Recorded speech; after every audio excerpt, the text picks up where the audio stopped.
Morning class 10th class है। आज हम आपको काव्य सौंदर्य के तत्व में जिसमें कि रस, छंद और अलंकार आते हैं, तो आज हम सबसे पहले आपको रस पढ़ाएंगे।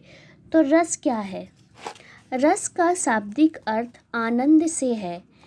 रस का जो शाब्दिक अर्थ है उसे आनंद कहते हैं। जिस काव्य को पढ़ने या सुनने से आनंद की अनुभूति होती है उसे रस कहा जाता है। पाठक या श्रोता के हृदय में स्थित स्थायी भाव ही विभाव आदि से संयुक्त होकर रस रूप में परिगृत हो जाते हैं। जब पाठक अथवा श्रोता के हृदय में स्थित जो भाव होते हैं वह जब उत्पन्न होते हैं और किसी काव्य को पढ़ने या सुनने से पाठक अथवा श्रोता के मन में जो आनंद की अनुभूति होती है उसे रस कहते हैं। सर्वप्रथम नाट्य शास्त्र के प्रणेता भरत मुनि ने दूसरी शताब्दी ईसा पूर्व अपने ग्रंथ नाट्य शास्त्र में 36वें अध्याय में नाट्य शास्त्र का प्रामाणिक तथा विस्तृत विवेचन प्रस्तुत करते हुए कहा कि विश्व का ऐसा कोई ज्ञान, विद्या, शिल्प, कला, योग और कर्म नहीं जो इसके अंतर्गत न आता हो।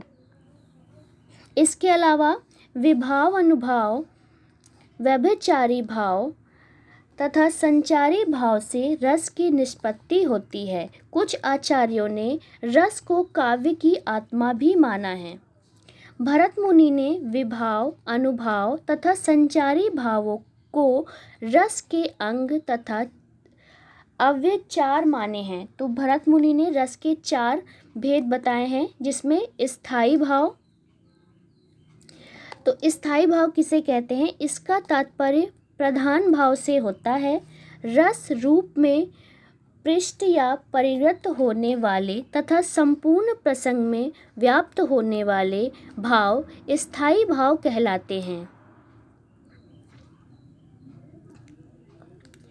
यही भाव रस तत्व को प्राप्त होते हैं। प्राचीन भारतीय आचार्यों ने स्थायी भाव की संख्या 9 बताई। उन्हीं के आधार पर 9 रसों का विवरण यहाँ पर दिया हुआ है, जिसमें स्थायी रस हैं श्रृंगार रस, हास्य रस, करुण रस, रौद्र रस, वीर रस, भयानक रस, विभत्स रस, अद्भुत रस और शांत रस। तो आचार्यों ने 9 रस माने हैं। इसके अलावा कुछ विद्वानों ने भक्ति तथा वात्सल्य रस का नाम भी स्वीकार किया है। इसका भी स्थायी भाव रति से ही होता है। जब रति बालक के प्रति प्रेम होती है,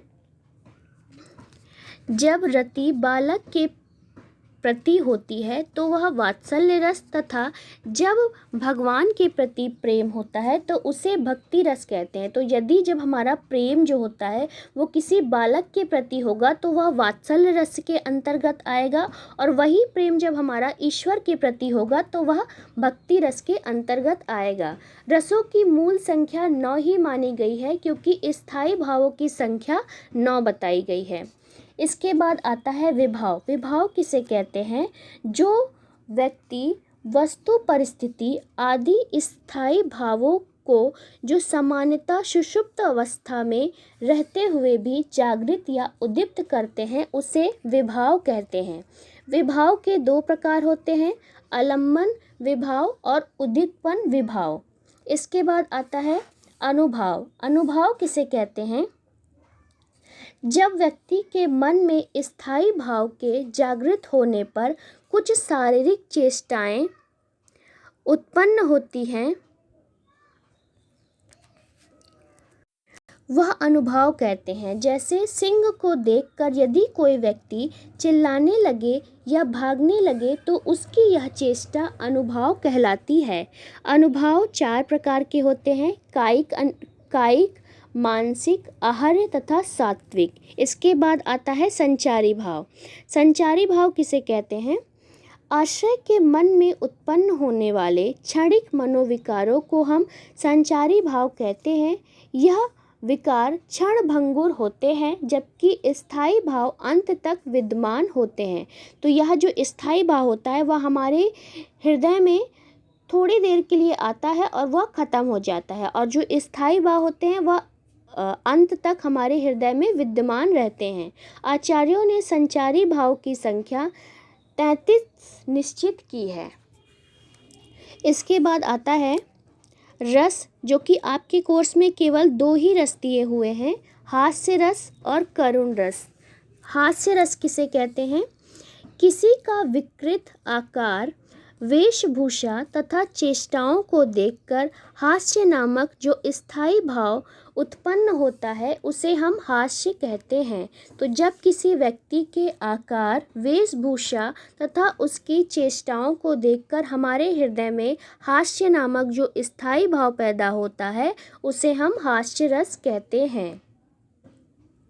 इसका उदाहरण, हंसी हंसी भाजे देखी दुलहु दिगंबर को, पाहुनी जे आवे हिमाचल के उच्छ्वाह में, कहे पद्माकर सुकाहु सो कहे को कहा, जो जोई जहाँ देखो सो हंसही तहाँ राह में। तो यहाँ पर जो शंकर जी हैं वह अलंबन के रूप में है। उनकी वेशभूषा उदितपन, हंसना, भागना आदि अनुभाव, हर्ष तथा भय आदि संचारी भाव है, अतः इसकी पुष्टि से यहाँ हास्य रस की उत्पत्ति होती है। इसके बाद आता है करुण रस। जब व्यक्ति में शोक, स्थायी भाव, विभाव, अनुभाव तथा संचारी भाव के संयोग से पूर्णता को प्राप्त होने पर करुण रस की निष्पत्ति होती है। तो जब हमारे हृदय में किसी चीज़ को खोने का जो भय होता है, जो शोक होता है, वह जब उत्पन्न होता है तो उसे हम करुण रस कहते हैं। यहाँ पर शोक नामक स्थायी भाव, विभाव, अनुभाव तथा संचारी भाव के संयोग से ही करुण रस की निष्पत्ति होती है। उदाहरण, जथा पंख बिनु खग अति दीना, मणि बिनु फन करिवर करहीना, अस मम जीवन बंधु बिनु तोही, जो जड़ देव जीवाहन मोही। यहाँ पर शोक स्थायी भाव, लक्ष्मण अलंबन तथा राम के जो उदगर हैं वो अनुभाव हैं, और हनुमान जी की संजीवनी लेकर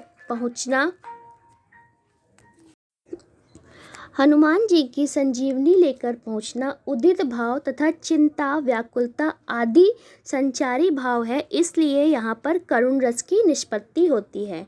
तो बच्चों, आज हमने आपको रस पढ़ा दिया है। आज के लिए बस इतना ही। नेक्स्ट वीडियो में हम आपको अलंकार पढ़ा देंगे। Thank you.